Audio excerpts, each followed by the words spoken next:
మన సర్వస్వాన్ని అర్పితం చేసే గుణం మన ఇట్లా ఏర్పరచుకోవాలి. ఎందుకంటే జన్మ అనేటువంటిది ఎప్పటికైనా ఈరోజు కాకపోతే రేపు మనం అందరం కూడా ఇక్కడ ఏ విధంగా అయితే సమాధులు కట్టినో అట్లనే మనం కూడా సమాధిలోనే ఇంత సమాధిలో మనం పోయే ఆలోచన మనకుంటే దీంట్లో మనకు చెడు చేసేది ఏముంటుంది అంటే అహంకారం. ఏం చెడు చేస్తుంది? అహంకారం. అహంకారం చెడు చేస్తుంది అంటే దానికి తోడు ఏమవుతుంది? భేదం. ఏమొస్తుంది? భేదం వస్తుంది. దానికి తోడేమవుతుంది? మాయ అనేటువంటిది ఇంకా కొంచెం చెడు వస్తుంది. చేసాలి. అటు తర్వాత ఇంకేం చెడు చేస్తుంది?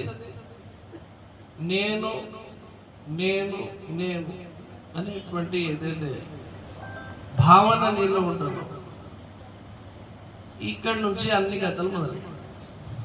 నేను ఏమన్నా ఉన్నా, నా స్థానం ఏమో ఉంది, నేను పెద్ద అది చాలా ఫలానా.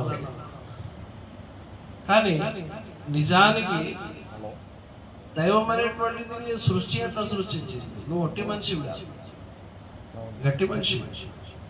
నీ జన్మ కూడా గట్టిదే, నీ స్వరూపం కూడా